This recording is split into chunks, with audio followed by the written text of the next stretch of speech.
Du coup, je vous propose qu'on attaque la partie sur l'élevage et la valorisation des porcs mâles non castrés. Donc du coup, pour cette partie du programme, on va vous proposer une présentation à plusieurs intervenants que on va vous présenter au fur et à mesure. La présentation est découpée en plusieurs parties et donc vous pouvez voir affiché ici les logos de la majorité des partenaires qui ont participé à ces études, que ce soit dans le cadre du projet Casdar Farinelli, soit dans le cadre du projet européen Pipilo. Donc là, on vous présente une présentation globale, mais qui résulte des résultats issus des deux projets.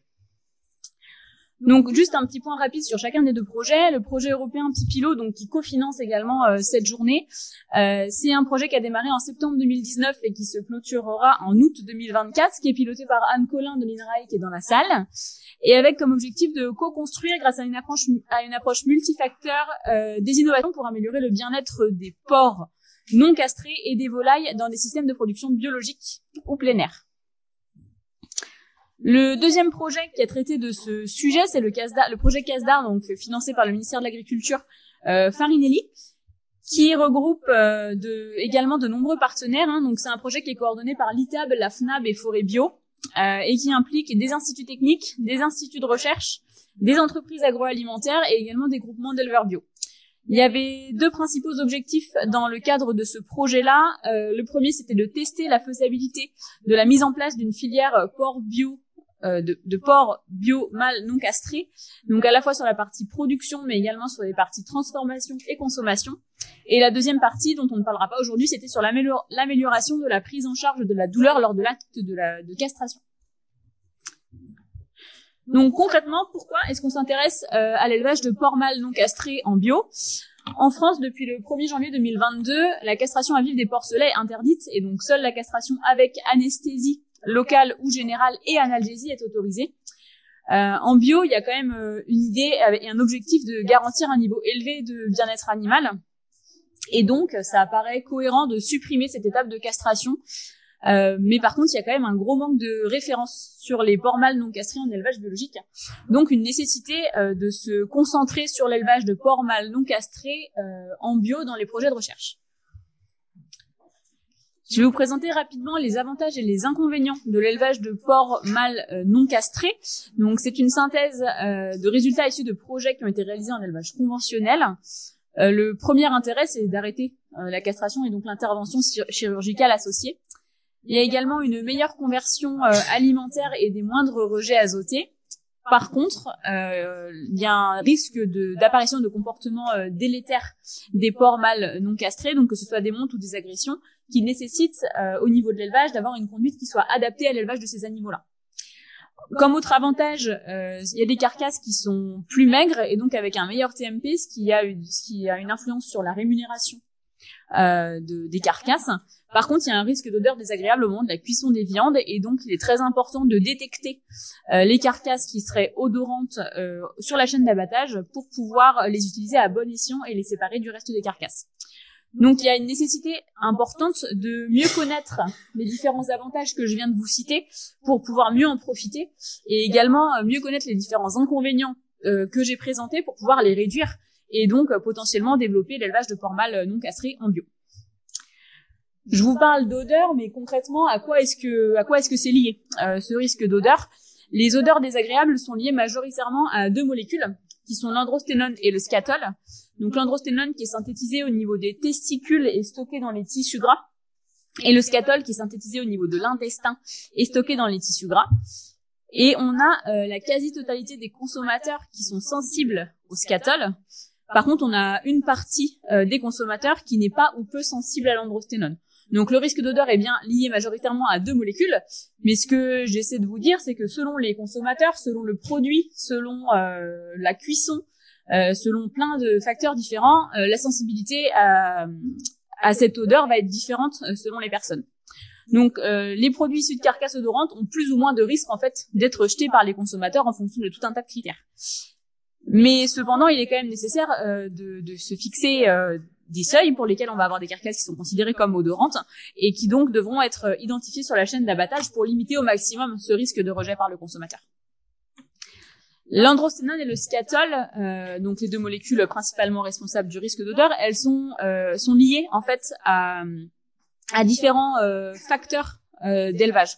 Donc pour l'androsténone, on va être majoritairement influencé par la génétique des animaux, donc la génétique utilisée sur l'élevage, mais également par le poids et l'âge à l'abattage. On peut aussi parler donc du statut hiérarchique des animaux qui peut avoir une influence sur l'androsténone et dans une moindre mesure l'environnement sur l'aspect lumière. Et concernant le scatol, les principaux facteurs d'influence vont être l'environnement, donc dans le sens de la propreté de l'environnement, donc que ce soit à la fois de la litière et à la fois un bon renouvellement de l'air dans le bâtiment, l'alimentation et l'état de santé des animaux, notamment en cas de diarrhée, et une influence également de la génétique. Et c'est si on a une concentration en androsténone qui est élevée, on a de grandes chances d'avoir une concentration en scatol qui est élevée également. Donc pour réduire au maximum le risque d'odeur, tous les mots qui apparaissent en rouge, en gras et en un peu plus gros sont des facteurs à prendre en compte de manière prioritaire pour élever des porcs mâles non castrés. Concrètement, comment est-ce qu'on identifie aujourd'hui les carcasses odorantes à l'abattoir? Donc la méthode qui est utilisée en France, c'est la méthode du nez humain, qui consiste en 3 étapes. La première qui consiste à chauffer le gras de la carcasse au niveau du cou de l'animal. Ensuite, on a un opérateur qui va réaliser une étape de sniffing et de notation de la carcasse. Et ensuite, la carcasse va être identifiée et valorisée en conséquence. C'est-à-dire qu'une carcasse odorante sera évidemment pas valorisée de la même manière qu'une carcasse non odorante. Cette méthode du nez humain, elle présente différents avantages et différents inconvénients. Les principaux avantages de cette méthode, c'est qu'elle est facile à mettre en œuvre en abattoir, qu'elle nécessite une formation du personnel, mais que globalement, elle ne nécessite pas de gros investissements en termes de machines ou quoi que ce soit. Par contre, il y a également des résultats qui sont disponibles immédiatement, ce qui est très intéressant, ça permet de savoir tout de suite qu'est-ce qu'on va faire de la carcasse. Il y a une bonne détection des carcasses très odorantes via cette méthode, elle est également peu coûteuse et c'est une méthode qui est en amélioration continue et donc qui progresse en fait au fil du temps et au fil des années. Les inconvénients par contre de cette méthode-là, c'est que malgré une sélection, une formation et un suivi des opérateurs, il reste toujours une part de subjectivité. Les notes sont réalisées par des humains et non pas par des machines, donc il peut y avoir une part de subjectivité dans ces notations. Il y a certaines carcasses odorantes qui ne sont pas détectées par les opérateurs, notamment celles qui vont être considérées comme faiblement odorantes, et ça nécessite la mise en place de formation et de contrôle continu à mettre en place dans les abattoirs. Donc j'en ai fini pour cette petite introduction sur les porcs mâles entiers. Et donc, je vais simplement vous rappeler rapidement le programme de cette section porcs mâles non castrés. Pardon, j'inverse porcs mâles entiers et porcs mâles non castrés. Excusez-moi pour cette erreur de langage. Donc, le premier point, ça va être une présentation par Bénédicte Lebray de l'INRAE et Chloé, qui est également doctorante à l'INRAE, sur l'impact de l'élevage de porcs mâles non castrés, sur la qualité des carcasses et des viandes, et les leviers pour favoriser cette qualité. Ensuite, je reprends le micro pour présenter les outils pour accompagner les éleveurs pour produire des porcs mâles non castrés. Et on terminera cette section par une intervention d'Antoine donc Antoine Roinsard de Forêt Bio et d'Alexandre Tortereau de Biodirect Salaison de Biovaleur sur évaluer la capacité à mettre en place une filière de porcs mâles entiers en agriculture biologique. Et je vous laisse la parole. Bonjour à tous, donc moi je suis Bénédicte Lebray, je suis scientifique à INRAE Pégase, en unité de Saint-Gilles, l'approche de Rennes, la même unité que David et puis beaucoup d'entre nous ici. Donc je vais vous parler de facteurs qu'on a mis en œuvre dans le cadre du projet Pilot pour essayer de produire dans des bonnes conditions, on va dire, des porcs mâles non castrés en système biologique, et en considérant 2 leviers, le type génétique et le poids à l'abattage. Sarah vient de vous expliquer que ce sont 2 facteurs importants qui peuvent permettre de contrôler les teneurs en androsténone et donc les risques d'odeur des porcs mâles non castrés. Alors pourquoi ces 2 types génétiques? On sait dans des études qu'on est chez les porcs conventionnels que les porcs rasés du roc par rapport aux piétrins, donc grand N, c'est-à-dire des porcs piétrins non sensibles au défaut à l'otane, donc qui ont une qualité de viande, on va dire, satisfaisante. Ces animaux présentent des différences de comportement.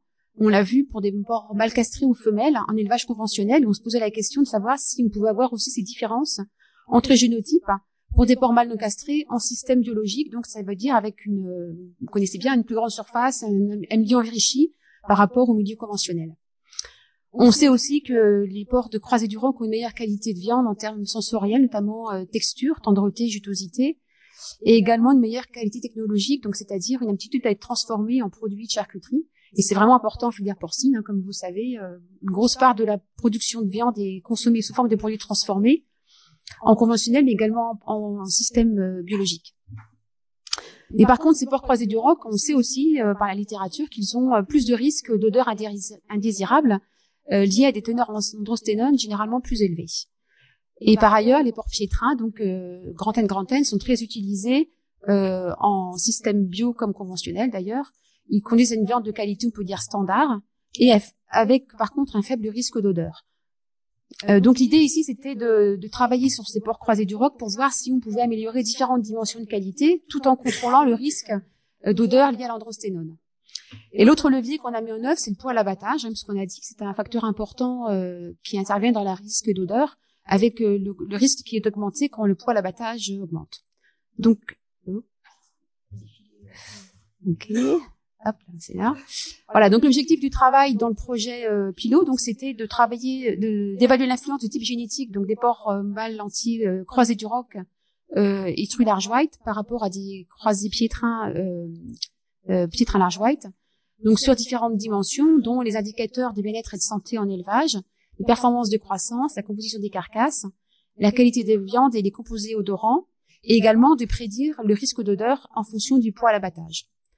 Donc le dispositif expérimental était le suivant. On a travaillé dans la station expérimentale INRAE Porganique, située dans la Vienne, donc une station biologique scientifique bio d'INRAE, avec 80 porcs mâles non castrés, donc répartis en 2 bandes. Et au total, on avait 47 Croisés du Roc et 34 Croisés piétrins. Et donc les animaux étaient élevés en groupe par bande et par génotype. Donc dans un système biologique, on va dire classique, avec une zone d'alimentation. Ici, une partie sur litière, avec la surface par porc ici de 1,3 m² par porc, et puis accès permanent à une courette couverte. Les porcs étaient alimentés donc dans les 2 génotypes avec le même aliment, croissance puis un aliment finition, et ils recevaient tous du foin donc dans un râtelier. Donc quelques résultats d'abord sur les indicateurs de bien-être et de santé. Donc on a indiqué ici la moyenne d'observation, de 3 observations, donc au début, en milieu et en fin d'engraissement, les pourcentages d'animaux concernés par différents critères. Le taux de mortalité ne différait pas significativement entre les 2 génotypes. On avait peu d'animaux aussi, hein, mais en tout cas, il n'y avait pas de différence significative. On a vu des différences sur les nombres de porcs avec griffures, donc avec beaucoup de griffures, où il y avait un pourcentage de porcs avec griffures plus important pour les croisés piétrins par rapport aux croisés du Roc. Et on avait également un pourcentage de porcs de carcasses présentant des griffures à l'abattage plus important pour les croisés du Roc que les croisés piétrins. Pour les croisés piétrins que les croisés du Roc. On avait également un pourcentage de porcs présentant des lésions à la queue en fin d'engraissement plus élevé pour les croisés piétrins. Ceci étant, vous voyez que les résultats sont plutôt satisfaisants, qu'il y avait globalement peu de problèmes de bien-être et de santé dans les 2 génotypes dans notre système organique. Et donc les différences qu'on a observées ici sur notamment les proportions de porcs avec griffures suggèrent une moindre agressivité des porcs croisés du Roc, ou bien un comportement de monte moins important chez ces animaux-là par rapport aux croisés piétrins. Et on a également fait un test de relation humain-animal qui consiste à mesurer le temps nécessaire à des porcs pour approcher un humain non familier. Et il était plus court pour les porcs croisés du Roc, ce qui est indicateur, associé aux autres, d'un meilleur bien-être des porcs mâles non castrés du Roc par rapport aux piétrins. En termes de croissance et des caractéristiques des carcasses, donc les porcs étaient abattus au poids moyen de 125 kg, donc vous voyez il n'y a pas de différence de poids à l'abattage entre les 2 génotypes. On n'a pas non plus de différence moyenne de croissance sur toute la période de croissance-finition, donc de 27 à 125 kg. La consommation alimentaire, on l'a calculée, mais on n'a pas pu faire de tests statistiques. En tout cas, il n'y a pas de différence numérique, on va dire, entre les 2 génotypes. Et on n'avait pas non plus de différence de consommation de foin. Je ne l'ai pas rapporté ici. C'était 110 à 120 grammes par jour et par porc. Les rendements de carcasse étaient un tout petit peu plus faibles pour les croisés du Roc. Ça, c'est conforme à la littérature. Et on avait également un poids de carcasse chaude, donc du coup un peu plus faible. Et surtout un écart de TMP entre les 2 génotypes de 2 points plus faibles chez les croisés du Roc. Également, ça c'est connu dans la littérature, hein. même si le résultat dépend de la lignée du roc considérée. Et cet effet était lié à la fois à une épaisseur de gras plus élevée et une épaisseur de maigre inférieure. Donc des pores moins maigres chez les croisés du roc. Au niveau de la qualité de la viande, donc j'ai présenté ici les résultats sur la longe, on a fait aussi des mesures sur le jambon. On n'a pas de différence de pH ultime entre les deux génotypes. Par contre, il y a des pertes en eau un peu plus faibles pour la viande de croisés du roc. Une viande de couleur, donc la luminance ici, le L qui est un peu plus faible, et d'indice de rouge plus élevé, ça veut dire une viande un peu moins claire, un peu plus rouge, donc c'est plus favorable pour l'appréciation par des consommateurs en visuel, sur l'aspect visuel cru de la viande.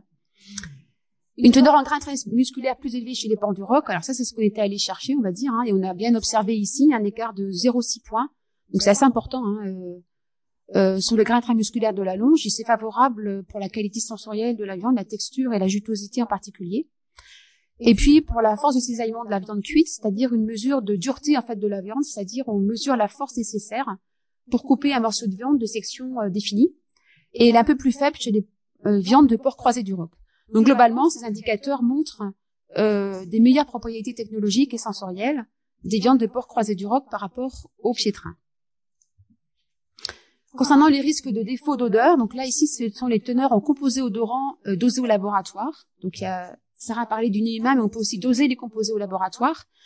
Donc sur le scatol qui est représenté à gauche, il n'y a pas de différence de teneur moyenne entre les porcs croisés du roc ou piétrin. Par contre, en androsténone, on a des différences avec plus d'animaux croisés du roc avec des teneurs élevées. Également aussi un peu plus d'animaux qui dépassent le seuil de 3 microgrammes par gramme de gras pour l'androsténone chez les croisés du roc. Donc ça, ce sont des seuils ici à 0,15 pour le scatol et 3 pour l'androsténone, des seuils qu'on a estimés dans la littérature, mais il faut pas les prendre comme des seuils de risque en fait. C'est pas tout blanc et tout noir, hein. C'est-à-dire que plus la teneur augmente, et plus le risque que des consommateurs détectent l'odeur va être importante. Donc, considérant ces seuils, on a calculé les risques de rejet par les consommateurs, donc de viande issue de nos différents génotypes, et ils sont d'environ 17% pour les croisés du roc par rapport à 9% pour les croisés piétrins. Ceci étant, on n'a eu qu'une carcasse de détectée odorante à l'abattoir. Par la méthode de nez humain, c'était celle qui avait une teneur en scatol très élevée ici. Donc, vous voyez aussi les différences entre les méthodologies pour évaluer le risque d'odeur. Et puis donc par rapport au poids à l'abattage, en fait, on avait fait des prises de sang en élevage en finition à 3 stades, à partir de 85 kg jusqu'à 125 kg. Et à partir de là, on a dosé l'œstradiol, qui est une hormone dont la teneur dans le plasma est fortement corrélée à la teneur en androsténone du gras. Et on a calculé un risque que nos animaux présentent une teneur supérieure à 3 grammes ici, 3 microgrammes par contre, en fonction de la teneur en estradiol du plasma. Donc vous voyez que globalement pour les croisés du roc qui sont en gris, le risque d'odeur est plus élevé que les croisés piétrins qui sont en orange. Donc pour les croisés piétrins, le risque il est quasiment nul jusqu'à 125 kg, il est d'à peu près 6% au-delà. Et chez les croisés du roc, le risque augmente d'environ 8% à moins de 85 kg vifs à l'abattage, jusqu'à 24% à plus de 125 kg. Et dans les deux génétiques, le risque lié au scatol a été faible, c'est-à-dire les no-teneurs sont faibles, à part un animal. Et on sait qu'elles sont aussi bien, faibles et bien contrôlées si on a des bonnes conditions d'hygiène et d'alimentation en élevage. Sarah l'a expliqué tout à l'heure. Et donc, c'est a priori indépendant du poids vif. Voilà. Je reprends la main pour terminer sur cette demi-séquence, on va dire. Chloé vient de nous parler d'alimentation, et donc là où je vais vous présenter des résultats d'une étude qui a été faite à l'IFIP dans le cadre du projet Pilot, où ils ont combiné l'alimentation et les pratiques en élevage, notamment le paillage. Donc l'idée ici, c'est toujours de travailler sur élever des porcs mâles non castrés en système bio, tout en réduisant les risques d'odeur, donc liés au scatol également dans cette partie. Donc dans ce travail, les collègues ont évalué l'effet combiné de l'alimentation, donc en ajoutant 10% de farine de luzerne pendant le dernier mois de finition, et du paillage supplémentaire pendant l'élevage et aussi juste avant l'abattage sur des porcs mâles non castrés, donc avec des indicateurs de comportement et de bien-être en élevage, les performances de croissance et de composition de carcasse qui ont été évaluées, et puis les risques d'odeur de la viande par le nez humain et par les composés odorants. Donc ils ont travaillé avec 4 bandes de porcs mâles non castrés, 165 porcs au total, et à chaque bande une case témoin et une case essai. Donc les résultats, assez rapidement, il n'y a pas de différence significative sur les indicateurs de bien-être et de santé en élevage, sur la croissance, le poids ou les TMP des carcasses. Par contre, il y a une réduction importante de la teneur en scatol et plus modérée de la teneur en androsténone. Je sais pas si voilà. Donc ici, le pourcentage de porcs avec la teneur en scatol supérieure au seuil indiqué tout à l'heure est beaucoup plus élevé pour le témoin, 26% par rapport au régime essai, 6%. Et de même, il y a une diminution de pourcentage de porcs avec des teneurs en androsténone supérieures au seuil, donc de 9 chez le témoin par rapport à 1% dans l'essai. Et par rapport aux notes de nez humain, donc avec des notes supérieures à 2, c'est-à-dire des carcasses déclassées, le pourcentage diminuait de 8% pour les témoins à 2% pour l'essai. Donc en conclusion, l'alimentation, notamment l'apport de fibres sous forme de farine de luzerne pendant le dernier mois de finition et le paillage supplémentaire ont permis de réduire le risque d'odeur lié, surtout les odeurs liées au scatol. Et en fait, ça permet de réduire la synthèse de scatol par les fibres et aussi la réabsorption du scatol, donc des fesses à travers la peau de l'animal lorsque les conditions de paillage sont correctes et donc les conditions de propreté sont satisfaisantes. Donc, pour conclure sur cette demi-séquence, les données des 3 expérimentations qu'on vous a présentées indiquent que les porcs non castrés en système biologique présentent des performances de croissance et une composition de carcasse qu'on peut dire satisfaisante. Globalement, dans nos conditions d'élevage, les indicateurs de bien-être et de santé montrent des conditions satisfaisantes également pour les animaux. Les leviers testés, donc le génotype, le poids à l'abattage, surtout pour l'androsténone, et puis stratégie alimentaire et paillage, surtout pour le scatol, influence effectivement le risque d'odeur, mais on peut défaire sur les indicateurs de santé et de bien-être par rapport, peut-être excepté les croisés du Roc pour lesquels on observe des effets favorables. Et ces résultats, globalement, indiquent qu'il est possible d'élever des porcs mâles non castrés en système biologique, sous réserve que les risques d'odeur et de comportement agressif entre animaux soient contrôlés, notamment par la génétique et par les pratiques d'élevage, donc à nouveau l'alimentation, le paillage et la propreté des cases. Voilà, merci. Les outils disponibles pour les éleveurs pour les accompagner dans l'élevage de porcs mâles non castrés et donc qui ont été développés dans le cadre du projet Casdar Farinelli. Donc, quels outils est-ce qu'on a développé ? Il y a 2 outils principaux. Le premier, c'est un outil d'autodiagnostic. Donc, en fait, c'est un questionnaire en ligne qui est accessible à tous sur le site de Produire Bio et qui permet aux éleveurs, en répondant à un questionnaire, de voir si leurs pratiques actuelles, elles sont plutôt adaptées ou non à l'élevage de porcs mâles entiers et s'il y a des points qui sont plutôt bloquants, de comprendre pourquoi et quelles sont les pistes d'amélioration. Et le deuxième outil, c'est des fiches techniques qui ont été réalisées pour 5 grandes thématiques que j'avais positionnées ce matin à l'entrée. Si jamais ça vous intéresse, n'hésitez pas à les prendre. Donc les recommandations proposées dans le cadre de ces 2 outils, elles sont issues à la fois de la bibliographie et de projets passés, des résultats des expérimentations mises en place dans le cadre des projets Pipilo et Farinelli, et du suivi de 6 élevages de porcs mâles non castrés en bio qui a été réalisé pendant 1 an dans le cadre du projet Farinelli. Donc je vais reprendre thématique par thématique les grandes lignes à retenir, à savoir que si vous voulez plus de détails, vraiment, n'hésitez pas à vous servir en fiche et s'il y en a plus à nous en redemander, ce sera bien mieux expliqué et enfin plus longuement quoi. Le premier point, c'est sur la partie bâtiment et allotement des animaux. Les principales recommandations, ça va être de séparer les mâles et les femelles à l'entrée en engraissement, de séparer les animaux non familiers à l'entrée en engraissement, donc c'est-à-dire à ceux qui se connaissent, enfin qui sont issus de portées différentes et qui n'ont pas pu avoir l'occasion d'être mélangés avant, de maintenir des groupes stables, donc de l'entrée en engraissement jusqu'au départ à l'abattoir quand c'est possible, d'avoir la possibilité d'isoler des animaux en cas de problématique, notamment en lien avec une agressivité importante, et la possibilité de mise en place de zones de fuite et de zones refuge au sein de la case pour que les animaux aient une possibilité d'échappatoire en fait en cas de conflit. Et donc tout ça permet à la fois la mise en place de nouvelles hiérarchies, donc qui induit des combats et des exclusions, qu'elles soient faites une fois, sinon elle va être faite à chaque fois qu'on va remélanger les animaux. Et donc les mâles non castrés ont une agressivité qui est exacerbée par rapport aux mâles non castrés, donc les mâles non castrés ont une agressivité qui est exacerbée par rapport aux mâles castrés, et donc c'est un point de vigilance d'autant plus important.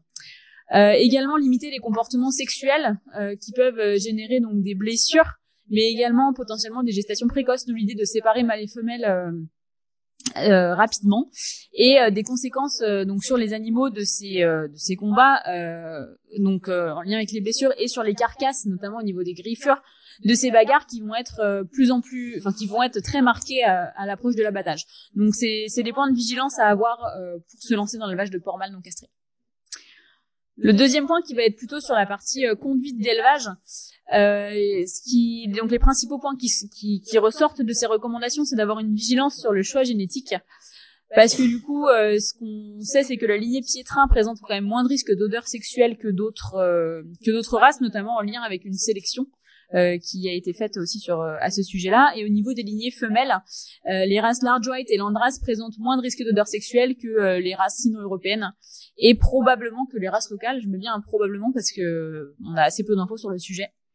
Le deuxième point, ça va être d'avoir un paillage qui soit régulier et en quantité suffisante des cases pour maintenir, comme on le disait tout à l'heure, une propreté importante au sein du bâtiment, et limiter les teneurs en scatol élevées, puisque comme le disait Bénédicte, je crois, le scatol se fait par une absorption cutanée ou par les voies respiratoires. Donc favoriser la propreté des porcs, c'est réduire ce risque. Et le dernier point, c'est abattre les porcs le plus léger ou le plus tôt possible, tout en prenant en compte les débouchés et l'impact économique. Donc il y a vraiment un compromis à faire en fait entre ces différents aspects, mais il faut avoir en tête que le risque d'odeur des carcasses de mâles non castrés va augmenter avec le poids et l'âge de l'abattage. Sur l'aspect alimentation, donc distribution de fourrage grossier, comme pour tous les porcs, mais d'autant plus pour l'aspect récréatif, bien-être animal. Conduire des porcs mâles non castrés également de façon quasi libérale, c'est-à-dire avec un rationnement alimentaire qui soit inexistant si possible, parce qu'ils vont s'auto-rationner. Prévoir suffisamment de longueur d'auge et de nombre de nourrisseurs, idem pour les abreuvoirs, et avoir un débit d'eau suffisant, tout ça dans l'objectif de réduire au maximum la compétition entre les animaux, et donc limiter les conflits. Et également la distribution de fourrage grossier, et donc l'apport de fibres dans l'alimentation, va permettre de diminuer la production de scatol au niveau du tube digestif, et donc le risque d'odeur. Le dernier onglet là pour les recommandations, ça va être gérer le départ à l'abattoir de ces animaux-là. Il est intéressant pour des éleveurs qui se lancent dans l'élevage de porcs mâles non castrés d'avoir la possibilité de peser les porcs lors du tri pour le départ à l'abattoir, tout simplement parce que c'est des animaux qui ont une conformation qui va être différente. Antoine et Alexandre vont revenir dessus juste après, avec des épaules qui sont plus développées et généralement un rendement carcasse qui va être moins bon. Et donc en fait, les éleveurs ils vont avoir besoin de se faire l'œil et d'acquérir des repères visuels pour savoir quand est-ce qu'ils vont, quel est le bon moment pour envoyer les animaux à l'abattoir, et pas se faire avoir sur les premiers envois, pour que ça colle au mieux avec les grilles de l'abattoir. Et donc deuxième point, ça va être d'avoir un local de stockage dans lesquels les animaux vont être transférés au moins 6 heures avant le départ, mais l'idéal serait 12 heures ou plus, pour qu'ils soient équipés d'abreuvoirs mais une absence de litière pour éviter une ingestion de la litière à ce moment-là, assurer une durée minimale de mise à jeun également, et le repos des porcs avant le transport. Et le dernier point, ça va être d'avoir la possibilité de doucher ou de brumiser les porcs dans ce local de stockage, parce que ça permet déjà de calmer les animaux, également de les prélaver et donc de limiter la réabsorption cutanée de scatol, et donc de réduire le risque de teneur très élevée en scatol. Et par contre c'est un point qui est vraiment complémentaire à une gestion du paillage en engraissement qui doit rester propre. Il faut une litière propre et possiblement cette possibilité de doucher, mais avoir des douches ne permettra pas de compenser une litière mal gérée par exemple. Pour la partie autodiagnostic, donc là je vous ai mis le lien, mais c'est ce que je vous ai expliqué, c'est ce petit questionnaire en ligne qui permet de se situer, qui est accessible gratuitement et librement sur le site de Produire Bio. Et je vous représente rapidement donc les fiches techniques. Il y en a une sur l'alimentation, une sur le logement, une sur les comportements des porcs mâles non castrés, une sur le départ à l'abattoir et une sur les données techniques. Et elles sont disponibles à l'entrée. Merci beaucoup. Ok, donc là en 2 minutes, je reprends là ma casquette de coordinateur du projet pour essayer de faire une petite petit bilan général à date. Peut-être juste pour revenir avant, la partie économique est en train d'être travaillée, va être approfondie par la suite sur la partie valorisation des carcasses. Donc du côté de l'élevage, globalement, les éleveurs qui ont mis en place des lots de mal entiers étaient plutôt satisfaits, notamment parce que ça enlève, en comparaison avec le travail de castration, c'était bien. C'était beaucoup moins contraignant, pas facile pour autant, mais moins contraignant. Donc il y a une conduite à ajuster aussi. On parlait de choix génétique, gestion du paillage aussi pour avoir des animaux propres en fin d'engraissement, aussi la gestion des allottements, parce que si on dit qu'il faut sexer, il faut avoir suffisamment de cases et des tailles de lot pour que ça colle et qu'il n'y ait pas une case où on s'oblige de mélanger un petit peu. Donc ce qu'on a vu nous dans l'observatoire, globalement, il y a un niveau de mâle de porc odorant ou douteux avec la méthode du nez humain qui était de 2,6 à 9%. Dans ce qu'on a observé globalement dans les élevages. Vous avez vu, voilà, on a une fourchette large, sachant qu'on a essayé d'être plutôt dans des élevages avec un contexte de conduite plutôt favorable à l'élevage de mâles entiers. Et voilà, on a peu d'informations sur les gains technico-économiques, sur le réseau d'éleveurs qui a été suivi, parce qu'on n'a pas forcément pu collecter des données très précises, en particulier sur les quantités d'aliments consommés.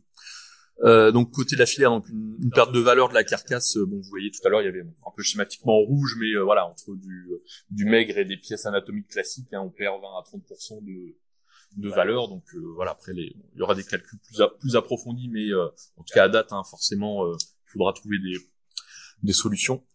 Il y a quand même des possibilités de valorisation en charcuterie. Là, vous avez vu dans les tests, les boudins, il y a des produits satisfaisants, et il y a aussi le travail qui est fait en conventionnel qui peut très largement alimenter ce travail-là aussi. Et puis donc en bio, le gros du marché c'est de la charcuterie aussi, donc ce qui donne quand même quelques perspectives. Et donc des partenariats à développer entre les opérateurs des filières bio aussi et les abattoirs, donc pour pouvoir mettre en place des filières porc mal entier, parce que c'est à l'échelle des abattoirs que se passe la détection. Donc il faut des abattoirs motivés par le sujet pour qu'en bio on puisse aussi développer ça. Voilà, et quelques perspectives pour des suites à donner ou autres. Là, l'aspect impact technico-économique pour les producteurs, globalement peu été évalué dans le projet où on commençait déjà à broussailler le sujet du porc mal entier. Donc ce sera des éléments à faire, et puis aussi continuer la veille sur les travaux qui sont menés en production standard, où tout le travail sur des types génétiques avec faible risque d'odeur sont directement utilisables pour nous en agriculture biologique. Voilà, donc comme il y a aussi beaucoup de travaux en conventionnel, qu'on soit en mesure aussi de bien les suivre et se les approprier. Et donc pour la partie filière, donc il y a la question des méthodes de détection quand même et de la fiabilité faux négatif, etc., qui est une réelle inquiétude. Donc avec la méthode sans malo, effectivement, et ça se met en place et on progresse là-dessus. Après, donc par rapport aussi à l'utilisation des produits, donc il y a pas mal de recettes aussi disponibles maintenant dans la littérature. Il faut aussi que du côté des consommateurs, ils puissent se les approprier pour faire des tests en interne, etc. Il y a la donnée scientifique disponible, et après il y a la gestion opérationnelle mise en place, donc qui prend aussi un petit peu de temps. Donc c'est aussi une étape à faire. Et puis sans doute aussi d'envisager, il y aurait des modifications organisationnelles pour la partie chaîne de valeur, parce que on voit que il va y avoir des pertes sur la partie carcasse, sur la partie amont. C'est à quantifier l'impact aussi pour le producteur. Donc il y a sans doute des discussions à avoir sur qui paye la dégradation de la carcasse. Est-ce que c'est le client final, etc. Donc il y a aussi tout ce travail-là aux différents maillons de la filière pour se répartir l'effort pour faire du porc mal entier.